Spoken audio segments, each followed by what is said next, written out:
Olá, gente. Meu nome é Rafael. Eu trabalho na B2W já faz quase 2 anos. Estou contratado lá como cientista de dados na área de pesquisa operacional. E hoje eu queria falar um pouquinho para vocês sobre as coisas que a gente tem feito nessa área lá. Na conversa que teve com os patrocinadores outro dia, o Pisani já apresentou a empresa de forma mais geral. E hoje eu queria ir mais específico naquilo que nós estamos fazendo. Inclusive, em um dos problemas eu quero entrar em alguns detalhes técnicos que eu acho que vão ser interessantes de mostrar. Então, antes de começar, só para dizer de onde eu vim, um pouquinho da minha história, eu me formei em engenharia de computação na Unicamp em 2011. Acabei ficando por lá, fiz pós-graduação lá, fiz meu doutorado em otimização combinatória com os professores Cid Rezende e acabei ficando mais um tempo lá ainda como pós-doc, fiquei mais um ano e meio como pós-doc. E até que eu fiquei sabendo de uma possível vaga na B2W para trabalhar justamente na otimização da logística deles. E isso para mim foi muito legal, porque era justamente a minha área, né, a área que eu tinha trabalhado no meu doutorado. E eu acabei indo e foi uma experiência muito boa. A gente lá, a gente pôde trabalhar com um monte de problemas reais em larga escala, né, aplicando tudo aquilo que eu tinha feito no meu doutorado. Então, como eu disse, eu queria comentar um pouquinho sobre o que a gente tem feito na área de pesquisa operacional lá. Vocês já devem ter ouvido falar de pesquisa operacional. É a ciência que vai tentar auxiliar na tomada de decisões e principalmente para tentar otimizar as operações de grandes empresas. A forma como as coisas eram feitas há alguns anos atrás, não muito tempo atrás, e até algumas empresas ainda funcionam assim hoje, é uma coisa mais manual. E a gente tenta trazer uma visão mais algorítmica. Porque, claro, conforme o processo começa a ficar muito grande, não tem como. Você precisa de um auxílio computacional, senão você não vai conseguir a melhor solução de todas. Então, é isso que eu vou querer mostrar um pouquinho para vocês hoje. Antes de começar a falar sobre os problemas que a gente trata lá de otimização, eu vou mostrar rapidamente como funciona a operação na B2W para vocês saberem de onde surgem os problemas.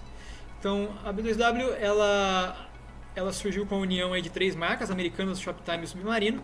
Ela tem hoje uma quarta marca aí também grande, que é o Sou Barato. O Sou Barato ele é menos conhecido, mas ele é voltado aí para produtos reembalados ou com pequenas avarias. Então você pode entrar no site de qualquer uma delas. A gente tem os grandes centros de distribuição cheios de produto lá. Você pode selecionar um produto e possivelmente esse produto vai sair de um desses centros de distribuição e ir até você. Mas essa não é a única possibilidade. A B2W tem também o que é chamado de marketplace. As 3 primeiras marcas permitem que outras lojas, outras marcas, quer dizer, sellers, vendam por dentro do nosso site. Então, nesse caso, o produto não sai do nosso estoque, sai do estoque do seller. Isso vocês conseguem ver lá no site. Por exemplo, na Americanas, se você compra um produto que está escrito que é vendido e entregue por Americanas, significa que está saindo do estoque da B2W. Mas se fala que é vendido por fulano e entregue por Americanas, significa que está saindo do estoque de algum seller. Isso tem impacto para a operação. Esse esquema aqui é bem simplificado de como funciona a nossa operação. Tá? E existem basicamente 2 fluxos que o produto pode seguir. Se você compra um produto que é vendido e entregue pela B2W, esse produto vai sair de um dos nossos centros de distribuição, que são basicamente depósitos gigantescos. O nosso maior centro de distribuição tem 100 mil metros quadrados, são 10 campos de futebol. Então é muita coisa que tem guardada lá. Esse produto vai sair de um desses CDs, de um desses centros de distribuição, vai ser levado até um depósito intermediário e bem menor, que é chamado de centro operacional, e daqui ele segue para o cliente final. Por outro lado, se você comprou um produto que é vendido por um seller, por um terceiro, a gente primeiro coleta esse produto no seller, depois traz para o centro operacional e então segue para o cliente final. A razão de ser desse depósito menor é que, bom, primeiro, os CDs são muito grandes, então a gente precisa de uma coisa menor para ficar mais fácil de trabalhar. E segundo, ele fica próximo aos sellers e aos clientes. Então isso reduz custo e prazo de coleta nos sellers e de entrega para os clientes finais. Eu vou tratar com vocês hoje aqui 2 problemas que surgem na nossa operação. O primeiro deles tem a ver com roteamento de veículos, tentar encontrar as rotas mais eficientes possível para fazer tanto a coleta nos sellers quanto a entrega final para os clientes. E o outro problema, que é o que eu gostaria de passar mais tempo mesmo e entrar em detalhe, é um problema de localização de facilidades, é um facility location, que surge justamente porque esses depósitos menores, até devido ao tamanho deles, eles são flexíveis no sentido de que a gente pode abrir e fechar muito rapidamente. Então isso permite que a gente desloque esses depósitos com uma frequência bastante alta, inclusive várias vezes por ano, para se adaptar, por exemplo, a uma flutuação na demanda. Então eu vou, como eu disse, passar um pouquinho mais rápido pelo primeiro problema, o de roteamento de veículos, e depois o segundo problema eu vou entrar mais em detalhes. Então, o que é um roteamento de veículos? Isso daqui vocês provavelmente já tiveram contato com o problema de caixeiro viajante. O problema de roteamento de veículos é uma generalização do problema do caixeiro viajante. Então, no caixeiro viajante você tem só um carro ou uma pessoa que quer viajar por um certo número de pontos e voltar para o ponto inicial.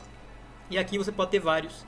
E o nosso objetivo é fazer que o conjunto de todas as rotas de todos os carros seja o mais eficiente possível. A gente na B2W a gente ainda dá a opção dos sellers escolherem se eles querem que a coleta seja feita de manhã ou de tarde. Então o que essa figurinha está mostrando aqui é meio que um esquema do que acontece para fazer essa coleta. Aquele triângulo azul claro está representando o centro operacional, aquele depósito pequeno para onde a gente leva os produtos.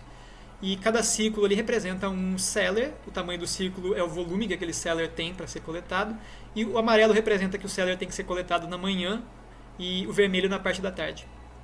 Então, a gente, na hora de construir a solução no nosso algoritmo, a gente tem que levar isso em conta, tem que levar em conta a capacidade do veículo também, levando também em consideração o volume que cada seller tem para entregar.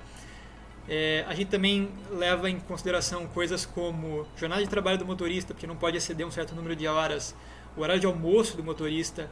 Então são vários detalhezinhos que a gente tem que incluir no nosso algoritmo. Uma solução possível aqui nesse caso seria passar um carro passando nesses sellers da esquerda, outro nesses sellers da direita, e aí notem que tem que passar no amarelo antes do vermelho, justamente porque o amarelo é de manhã e o vermelho é de tarde. A solução que a gente usou nesse problema foi uma solução heurística. Para quem já trabalhou com alguma coisa nessa linha, é um algoritmo genético, mais especificamente um BRKGA. E a gente implantou essa solução na Grande São Paulo. A gente teve uma economia de 1,6 milhões. Isso foi no ano passado.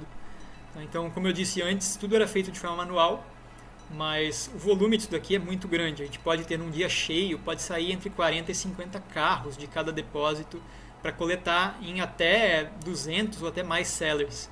Então, fazer isso na mão é uma coisa muito difícil. E é claro, a hora que a gente traz um auxílio aí computacional algorítmico, é esperado mesmo que a gente consiga essa economia. Então,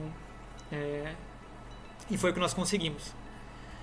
Agora, o segundo problema, que é o que eu gostaria de passar mais tempo, é de localização de facilidades. Esse foi um projeto, acho que o maior projeto que eu participei. A ideia dele é olhar para todos os depósitos do Brasil inteiro. Então essa figurinha está mostrando aqui uma das soluções que saiu desse nosso algoritmo. Os arcos vermelhos são terrestres, os azuis são aéreos, porque sim, a gente considerou inclusive mandar as coisas por aéreo. A gente tinha um monte de tipos de veículo que podiam ser usados e o nosso algoritmo tinha que escolher. Algumas decisões que o algoritmo tinha que tomar.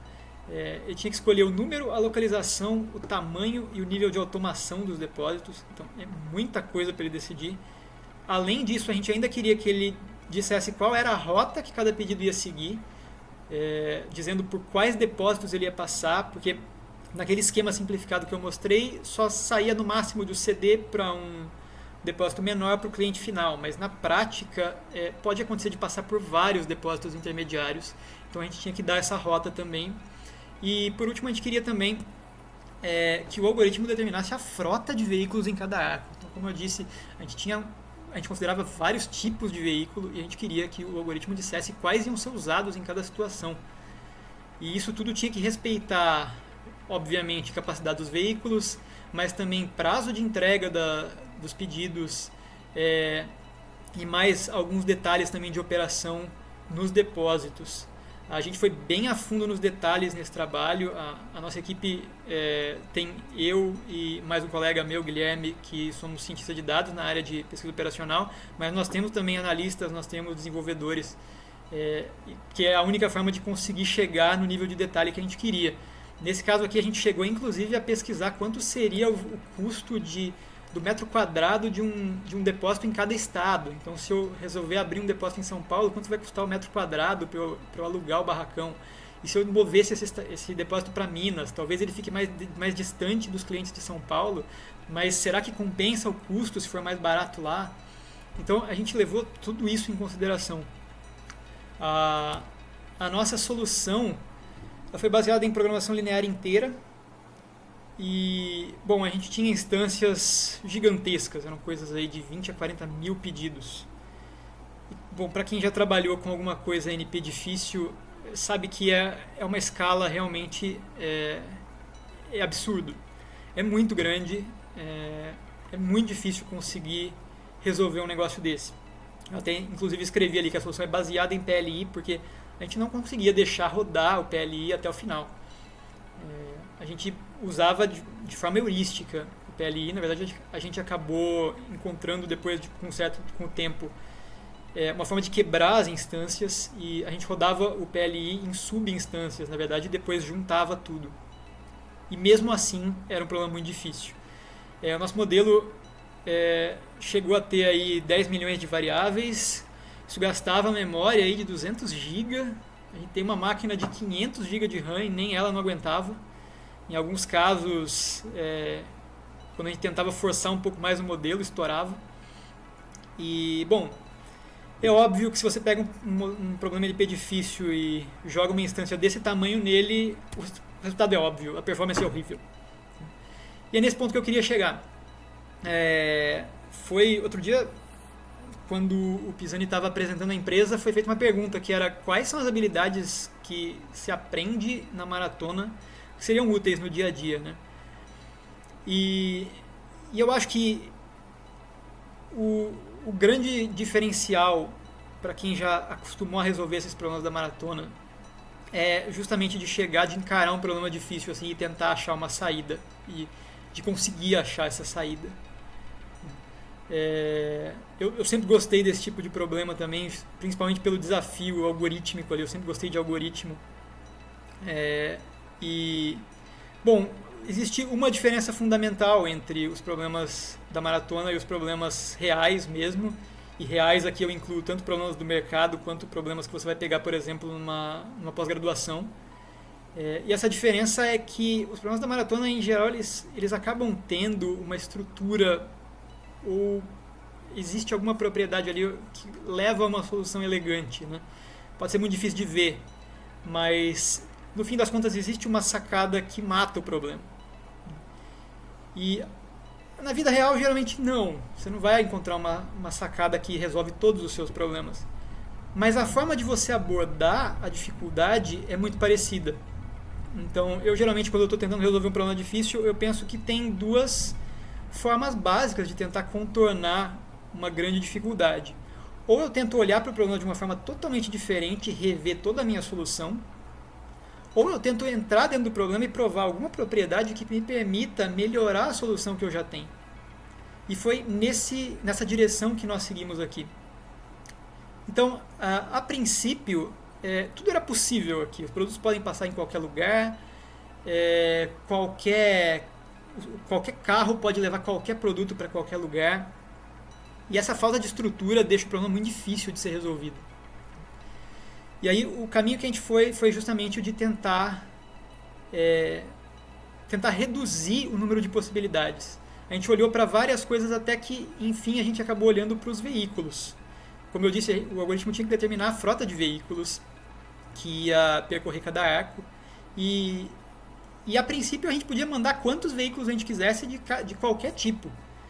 E a gente começou a olhar para isso. Será que a gente consegue limitar isso? Se a gente conseguir talvez limitar o número de veículos de um determinado tipo, talvez a gente consiga reduzir o número de possibilidades de solução e chegar numa solução mais rápido, né?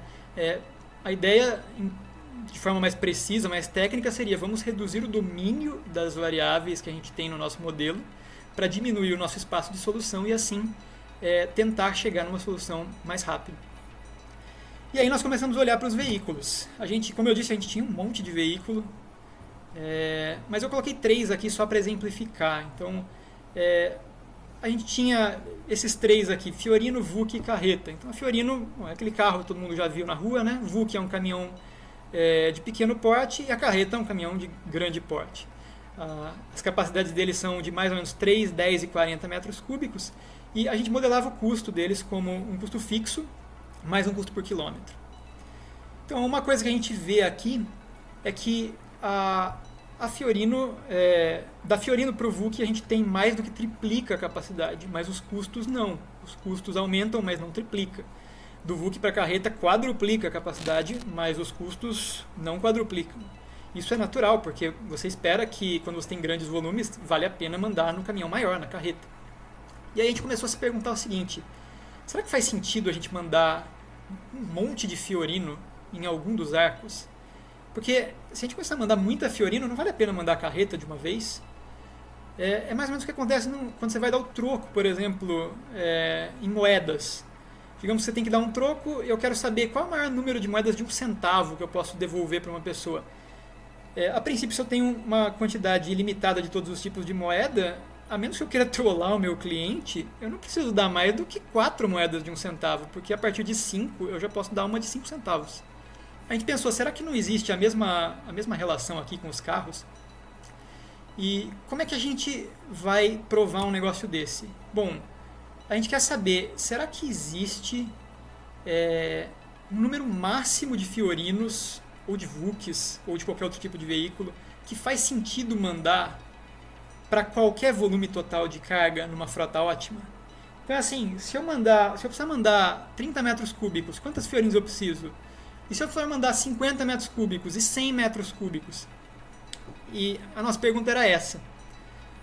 Para resolver esse problema, o que a gente precisa? A gente precisa calcular qual que é a frota ótima para cada valor de volume. Só que isso, a princípio, é um problema contínuo, então a gente precisa discretizar isso. O jeito mais fácil vamos arredondar os valores de volume. Então a gente precisa que os valores de volume sejam inteiros, e tudo que a gente faz é arredondar esses valores. A gente transforma numa unidade que seja um pouco mais fina, né? Em vez de metro cúbico, litros, por exemplo, e a gente tem um problema só em números inteiros.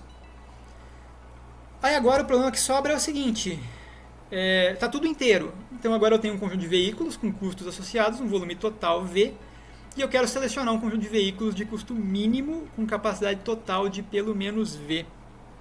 Só que agora, se vocês notarem aqui, esse problema é muito, muito parecido com um outro problema que todo mundo conhece, o problema da mochila. Só que em vez de achar, no problema da mochila você quer, ao invés de um conjunto de carros de custo mínimo com capacidade total de pelo menos V, você quer um conjunto de itens com valor máximo e peso total de no máximo W. Basicamente, a solução é quase igual, é a mesma programação dinâmica, aquela programação dinâmica basicona que todo mundo aprende no primeiro curso de algoritmo, na primeira vez que vê programação dinâmica. A hora que nós vimos isso daqui, a gente falou, é só implementar então a programação dinâmica. Nós implementamos como um pré-processamento para cada arco da malha, tá?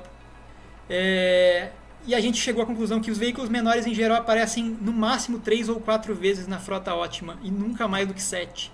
Então a gente usou isso para limitar o domínio das variáveis ali que representavam o número de veículos em cada arco. E essa ideia, que é uma ideia relativamente simples, deu um ganho de performance de 10%.